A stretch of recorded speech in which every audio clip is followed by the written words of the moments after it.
आज हम बात करेंगे प्रारूप समिति।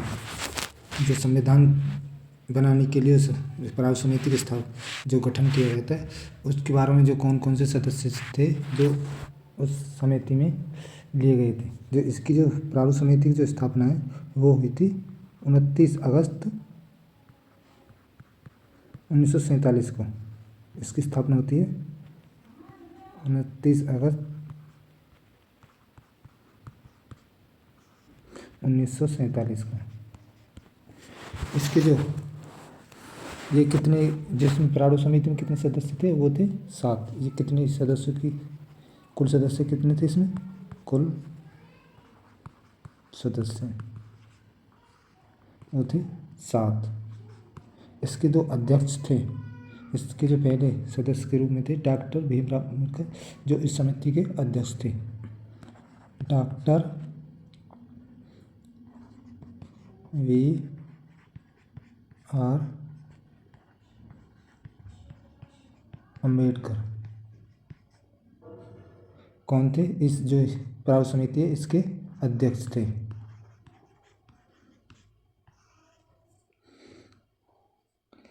दूसरे जो व्यक्ति थे वो थे एन गोपाल स्वामी अयंगर। एन गोपाल स्वामी अयंगर। तीसरे व्यक्ति के रूप में थे अदाली कृष्ण स्वामी अय्यर। अल्लादी कृष्णा स्वामी अय्यर। और जो चौथे सदस्य के रूप में प्रारूप समिति में थे डॉक्टर के एम मुंशी। डॉक्टर के एम मुंशी।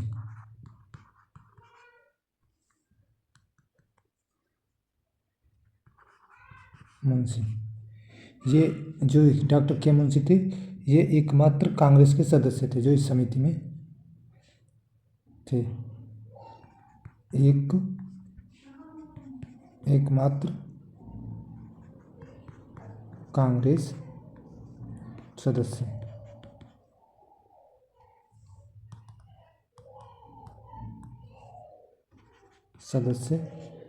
जो इस प्रारूप समिति में थे। पांचवें व्यक्ति के रूप में कौन थे? सैयद मोहम्मद सदुल्ला। सैयद मोहम्मद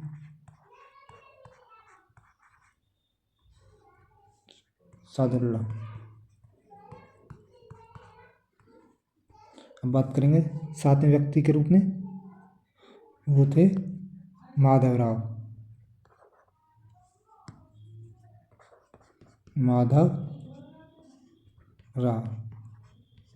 ये जो है ये जो बी.एल. मित्र के जो उनके स्वास्थ्य थोड़ा खराब होने के कारण उनके स्थान पर आए थे। जो माधव राव है ये किसके स्थान पर आए थे?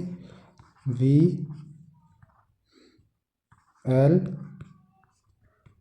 मित्र के अस्वस्थ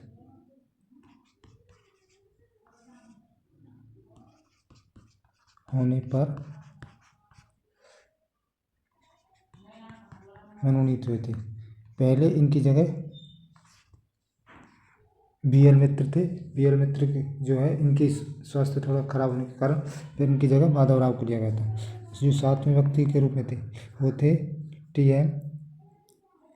कृष्णाचारी। टी.टी.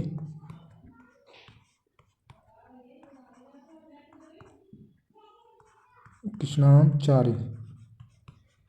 ये आते हैं जो खेतान जी हैं उनकी मृत्यु होने पर इनको चयन किया जाता है। जो 1948 में जो डी.पी. खेतान थे, डी.पी. खेतान, इनकी मृत्यु हो जाने पर इनको मनोनीत किया जाता है।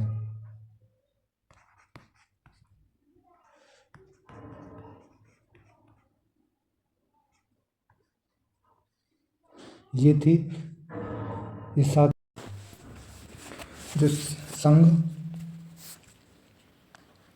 संघ शक्ति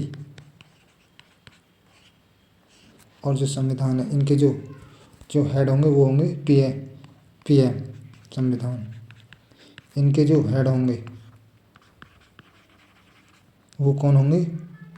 वो प्राइम मिनिस्टर होंगे, पीएम। और वो कौन थे? जवाहरलाल नेहरू। जवाहरलाल नेहरू।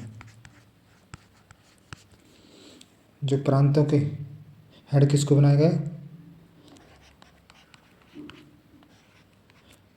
वो थे सरदार वल्लभ भाई पटेल। सरदार वल्लभ भाई पटेल। और जो नियम और संचालन का काम करेंगे वो करेंगे डॉक्टर राजेंद्र प्रसाद। नियम लागू करेंगे, नियम प्लस संचालन, इसको कैसे चलाना है उसके लिए थे राजेंद्र प्रसाद।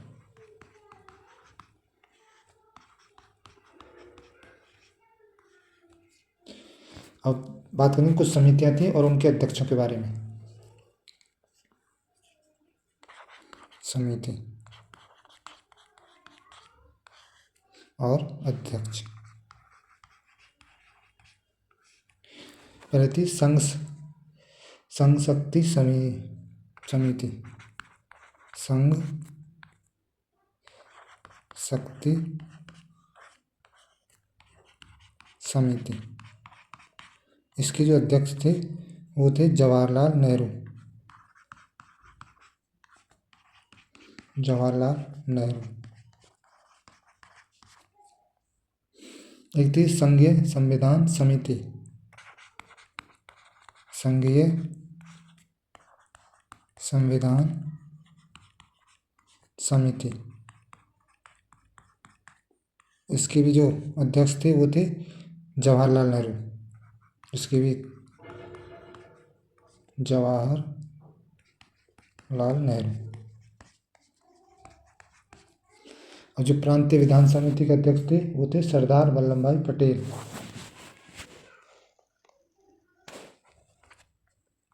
प्रांतीय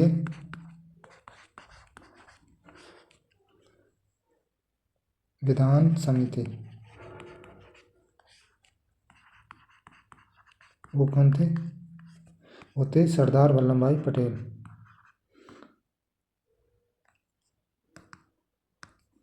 सरदार पटेल जी। अब एक मूल अधिकार समिति या अल्पसंख्यक समिति, इसके भी अध्यक्ष कौन थे? वो भी सरदार वल्लभ भाई पटेल थे। मूल अधिकार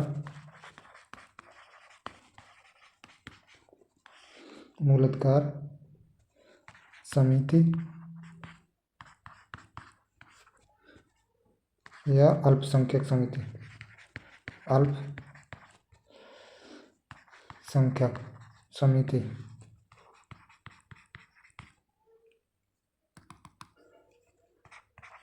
इसके अध्यक्ष कौन थे? वो थे सरदार वल्लभ भाई पटेल थे। अब एक थी राष्ट्रीय ध्वज संबंधी तदर्थ समिति। राष्ट्रीय ध्वज संबंधी तदर्थ समिति। और प्रक्रिया नियम समिति। प्रक्रिया नियम समिति। एक थी संचालन समिति। संचालन समिति। इन जो तीनों के अध्यक्ष थे वो थे doctor Rajendra Prasad. Doctor Rajendra Prasad.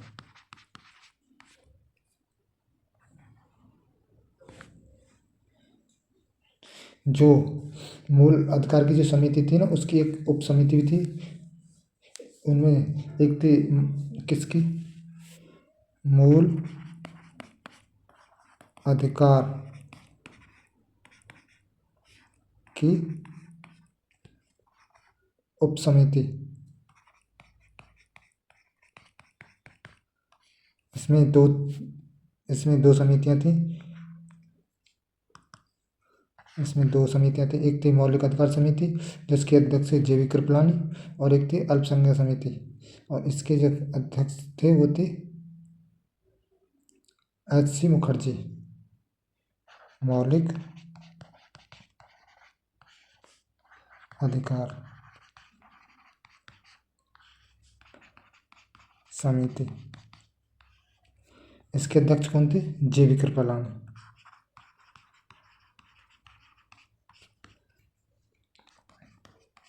JV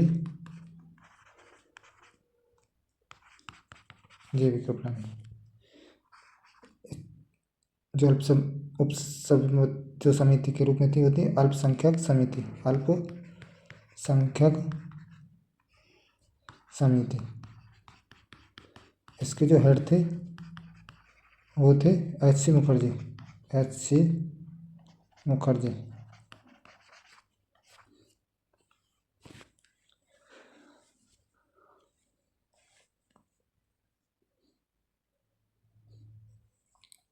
अब बात करेंगे जो 14 सितंबर 1949 को क्या होता है, हिंदी को राजभाषा के रूप में, हिंदी को राजभाषा के रूप में अपनाया जाता है। राजभाषा, ना कि राष्ट्रभाषा। और इसी दिन क्या मनाते हैं, हिंदी दिवस।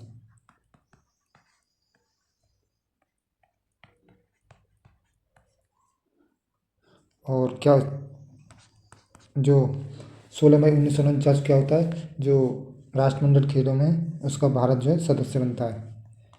16 मई 1949 जो भारत है क्या बनता है, राष्ट्रमंडल सदस्य बनता है, राष्ट्रमंडल देशों का सदस्य, राष्ट्रमंडल सदस्य, जिसको बोलते हैं कॉमनवेल्थ।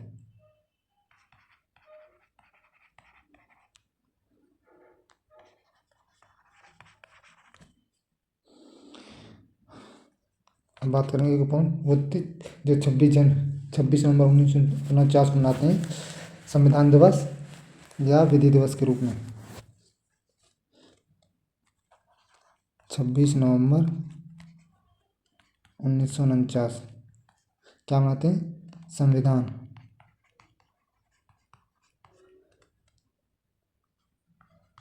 संविधान दिवस, या बोल सकते हैं विधि दिवस।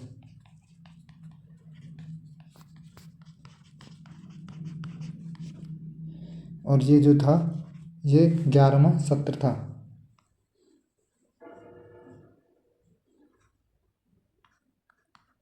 11वां सत्र। और जो संविधान को बनाने में जो संविधान इस दिन पूर्ण हुआ था, संविधान इस डेट को पूर्ण हुआ था। और इसको कितने दिन लगे थे इसको बनाने में, 2 साल 11 माह 18 दिन।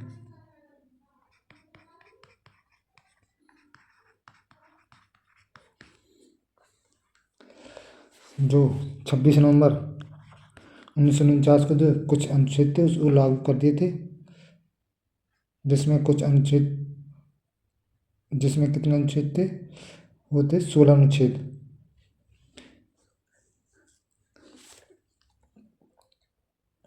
26 नवंबर 1949 को कुछ अनुच्छेद लागू कर दिए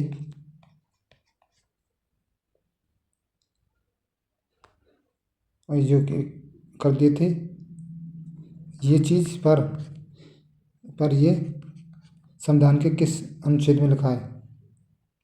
संविधान के किस अनुच्छेद में लिखा है? वो लिखा है आर्टिकल अनुच्छेद 394 में। ये कितने अनुच्छेद थे जो लागू हुए थे उस दिन 26 नवंबर को? वो थे 16 अनुच्छेद।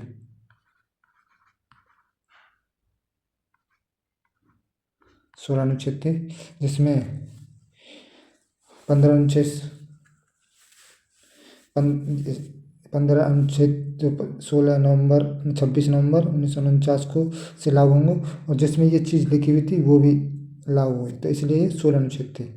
इसको नोट करके लिखेंगे 15 अनुच्छेद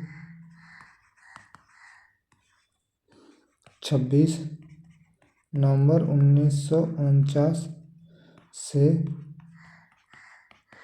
लागू होंगे। साथ में ये चीज़ जो लिखी थी ये वो आर्टिकल भी लागू होगा। साथ में यह अनुच्छेद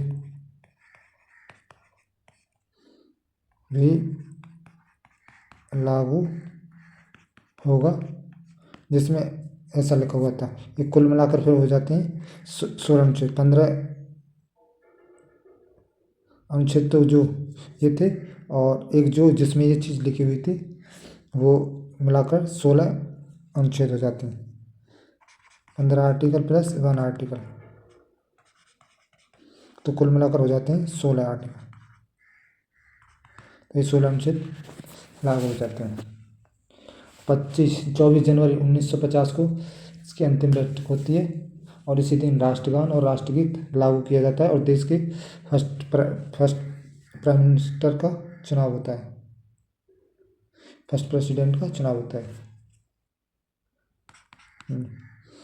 24 जनवरी 1950 को संविधान सभा के अंतिम सत्र की अंतिम बैठक होती है। अंतिम बैठक, इसमें क्या होता है? जो राष्ट्रगान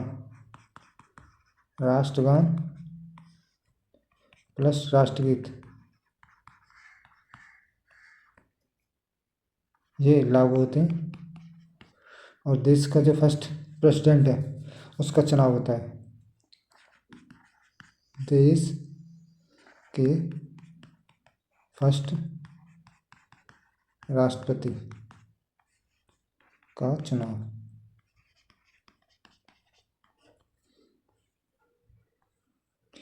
अब आती है 26 जनवरी 1950, जिस दिन संविधान लागू होता है, और जो इसके जो प्रेसिडेंट बनते हैं फर्स्ट राष्ट्रपति वो बनते हैं राजेंद्र प्रसाद, और भारत को गणतंत्र राष्ट्र के रूप में मिलते हैं। गणतंत्र क्यों कहते हैं? क्योंकि हमारे देश का राष्ट्राध्यक्ष निर्वाचित होते हैं, ना कि वंशानुगत कोई उस पर राज करता है। तो 26 जनवरी 1950 क्या होता है? संविधान लागू। और इसके जो फर्स्ट राष्ट्रपति कौन बनते हैं? फर्स्ट जो भारत के राष्ट्रपति बनते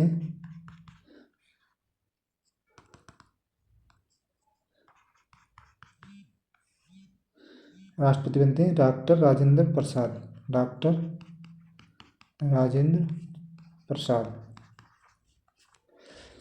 और भारत एक गणतंत्र राष्ट्र के रूप में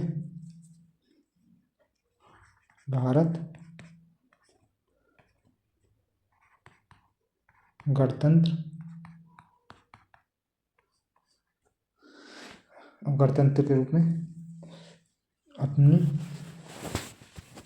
संविधान को लागू करता है। और गणतंत्र किस लिए कहा जाता है? क्योंकि हमारे जो राष्ट्राध्यक्ष होते हैं वो निर्वाचित होते हैं, कोई ना कि कोई वंशानुगत। क्योंकि हमारे अध्यक्ष मतलब प्रेसिडेंट जो होते हैं वो क्या होते हैं, निर्वाचित होते हैं।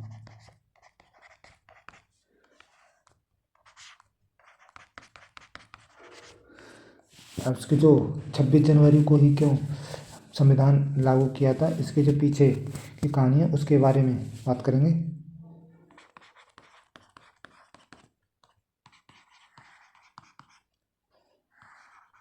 बैकग्राउंड ऑफ 26 जनवरी।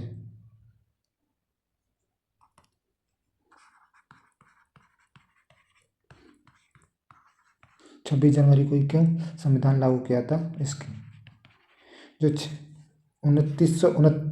1929 में जो लाहौर में अधिवेशन हुआ था जिसके अध्यक्ष थे जवाहरलाल नेहरू, वहाँ पर पूर्ण स्वराज की मांग की गई थी और इसे 26 जनवरी को उसी दिन से पूर्ण स्वराज दिवस के रूप में मनाया जाने लगा और इसी को लेकर हमने जो 26 जनवरी 1950 को संविधान को भी इसी दिन लागू किया था।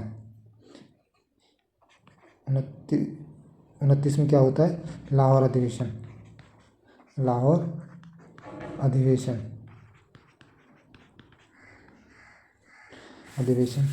जिसके जो अध्यक्ष कौन थे, वो थे जवाहरलाल नेहरू। यहाँ पर क्या होता है लाहौर अधिवेशन में, यहाँ पर वो पूर्ण स्वराज की मांग होती है, पूर्ण स्वराज की मांग होती है। और वो दिन कौन सा था, वो थी जो 26 जनवरी 1930 को पूर्ण स्वराज दिवस के रूप में मनाया गया। पूर्ण स्वराज दिवस इसी दिन को लेकर 26 जनवरी की डेट को लेकर हमने जो भारत के नेता थे उन्होंने इसी दिन संविधान को पूरी तरह से लागू किया था। 26 जनवरी 1950 को संविधान लागू।